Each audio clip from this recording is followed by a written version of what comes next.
अस्सलामुअलैकुम। तो आज हम लोग पढ़ने जा रहे हैं एक नए अफ़साने का खुलासा जिसका नाम है भीख, जिसे लिखा है हयातुल्लाह अंसारी ने। हयातुल्लाह अंसारी ने अपने अफ़साने भीख में कैलाश और इसके ख़ानदान की पहाड़ी सियाहत की कहानी सुनाई है। गर्मियों से निजात पाने के लिए किसी पहाड़ी मुकाम का रुख करते हैं। ऐसे ही एक मौके पर कैलाश अपने बहनों के साथ मोती नगर की हसीन और दिलकश वादी में पहुंचता है, जहां चारों तरफ कुदरती हुस्न बिखरा पड़ा है। कैलाश इस पहाड़ी हुस्न में ऐसा खोया कि बहनों को नौकर और सामान के साथ डाक बंगले की तरफ रवाना कर दिया और ख़ुद तन्हा रास्ते की दिलफरेबियों से लुत्फ़ अंदोज़ होने के लिए चल पड़ा। कुछ दूर निकलकर कैलाश एक पत्थर पर बैठ गया, थर्मास से निकालकर एक प्याली चाय पी, कुछ देर सामने के मंजर से लुत्फ़ उठाया और फिर आगे चल पड़ा। रास्ते में एक बाग में एक आदमी ताज़ा सेबों को चीड़ के बॉक्स में बंद कर रहा था। इसके पास दो मुसाफिर खड़े थे, जिनमें एक 10-11 बरस की खूबसूरत सी लड़की थी जो फल वाले से हंस हंस के बातें कर रहे थे। कैलाश इधर देख रहा था कि इतने में पास से एक आवाज़ आई, बाबूजी थर्मास मैं ले चलूँ? कैलाश ने मुड़कर देखा तो देखा एक 12-13 बरस की मजलूम सी लड़की मायूसी से इसकी तरफ देखती नजर आई। कैलाश ने थर्मास इसे दे दिया और आगे बढ़ते हुए इससे पूछा, कहाँ रहती हो? इस लड़की ने एक तरफ इशारा कर दिया। दोनों यूं ही बातें करते आगे बढ़ते रहे। बातों के दौरान इसे मालूम हुआ कि लड़की का एक छोटा भाई भी है जो इसे बहुत तंग करता है। वो एक बगैर दरवाजे की कोठरी में रहती है और इसे डर लगता रहता है कि कहीं कोई जंगली जानवर इसे आकर ना खा जाए। कैलाश इसे नौकरी की पेशकश करता है जो वो खुशी खुशी कबूल कर लेती है और कैलाश का शुक्रिया अदा करती है और दूसरे दिन का वादा करके वहाँ से आगे बढ़ जाती है। इस लड़की का नाम रजनी है। रजनी रात भर खुशी के मारे सो नहीं पाती। सुबह होते ही अपने 5 भाई बहनों के साथ पहाड़ी डाक बंगले का रुख करती है।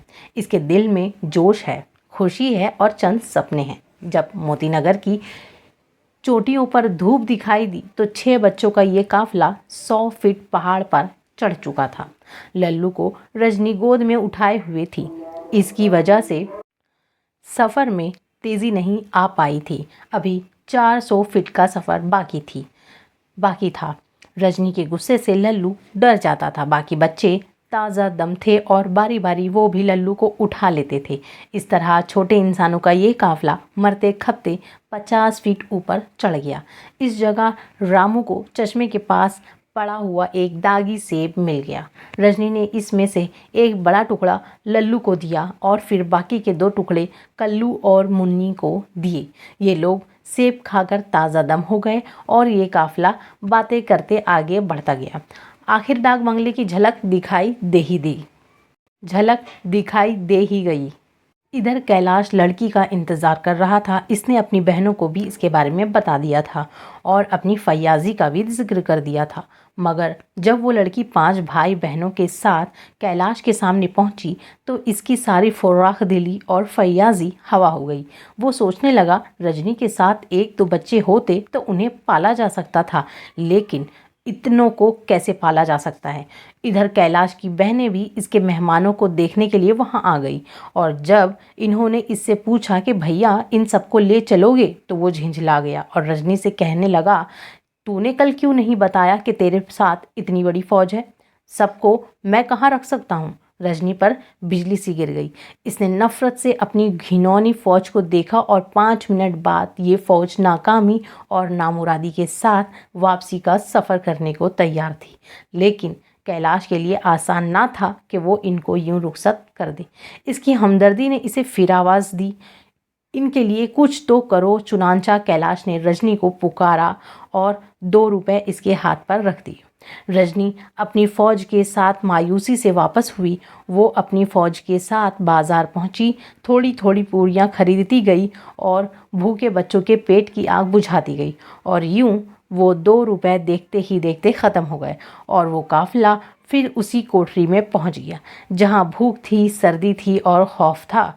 उन्हें फिर भूख सताने लगी और रजनी बच्चों को अंधेरे और डर के आगोश में छोड़कर पड़ोसियों की दया का इम्तिहान करने निकल खड़ी हुई।